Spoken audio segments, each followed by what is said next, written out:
stuff's doing up. So, oh, lay out, isn't it? Right. Anyway, could have made myself some breakfast, but I think it's better if I take reviews on my own, because it's been ages since I've done that. Well, things been getting quite hard now that he's not here anymore.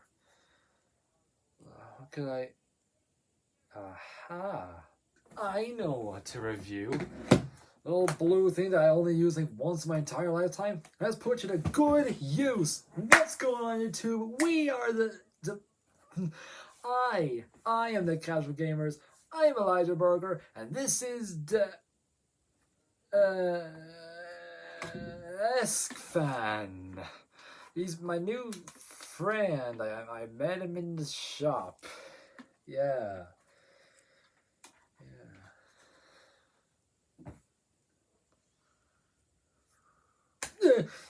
Oh, yes. I am Elijah Berger, and tonight I'm going to be reviewing the Nintendo DSi.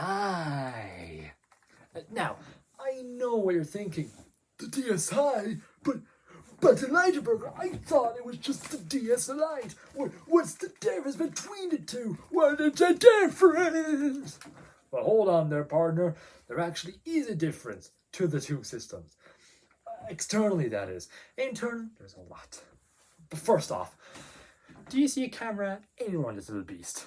At all? Maybe the front. Do you see a camera on the front? Yeah, I thought not.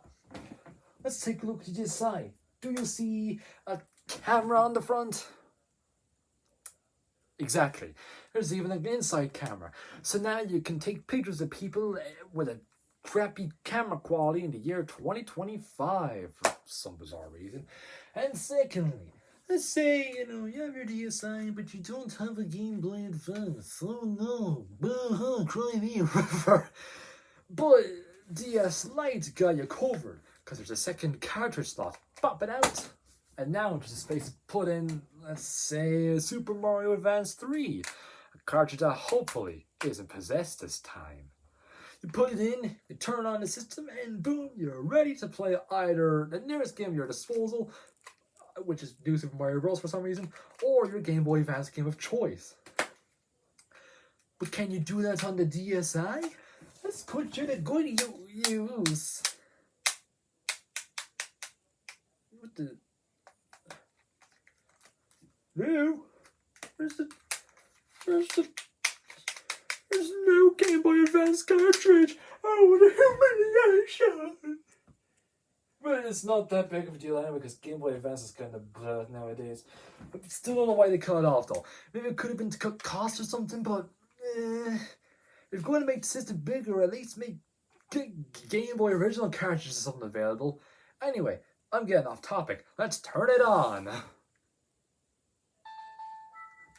Ah, yes. Immediately, we're greeted in the Nintendo DSi warning health and safety menu.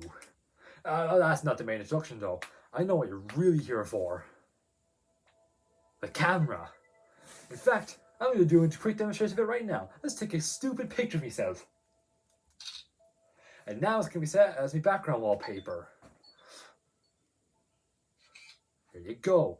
So here it is, the Nintendo DSi in its full glory, come jam-packed with every single game that you could ever need, or what do you mean there's no games in this thing? Oh yeah, the DSi shop is down.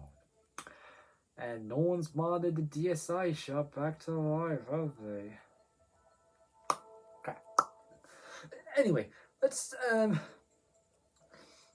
this thing, aside from having so little features in its current time, you can still play games on it. In fact, I have a Super Mario 64 DS cartridge on this thing. It's the worst game ever made. I wish it could die in a hole, but hey, it's here, and I actually have a decent number of stars on it. I should be able to hit the Bowser boss soon. How the hell is this going to work with a D-pad?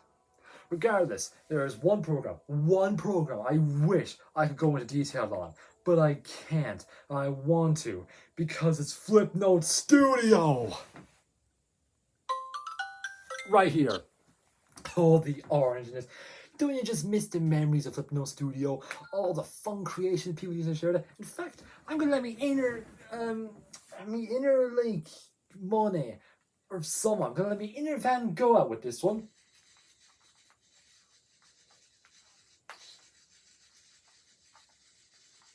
This is what it's like to be working at Nicktoons Studios, by the way. I would know, my uncle used to work there. The source is a source called trustme.com. I don't know, I don't think it's that... I mean, it's pretty trustworthy. Oh yeah, I'm done. So, want to see my creation? Here you go. It's a masterpiece, innit? I nickname it Gerald, the squiggly creature that haunts my sleep paralysis. I haven't fed him in a while. I think he's going to kill me. Let's just save him enough to God he doesn't break free and try to kill all of humanity as we know it. But yeah, that's pretty much it for the DSi. Now granted, you still can get internet on this thing, but it's pretty sporadic, if it works, shall we say. Overall, I guess it really depends. If you really were to get a DS system, I'd say go with either of these two. But if you do want the Game Boy Advance compatibility, the Lite is your best bet. But if you want like way more advanced features like this one, if you want Flipnote Studio, the best program to ever exist, you should go with the DSi. Plus, it can like easily fit in your pocket, like today's modern day phones. I'd even argue with this is just as good as the Switch 2. Because the Switch 2 has games, but can you draw on this thing? Can you animate on this thing? Can you make Gerald? Can you feed Gerald on this thing? I thought not. Yeah, that's pretty much all I have to say for such a small little system with barely any features, except Flipnote, because that's the only thing that matters. I'm really glad you tuned in on this episode of The Casual Gamers. This has been Elijah Burger and Desk Fan. And remember, have fun gaming, because gaming is fun. And cut! Whoa! Okay, that was a good one. That was actually a really good one.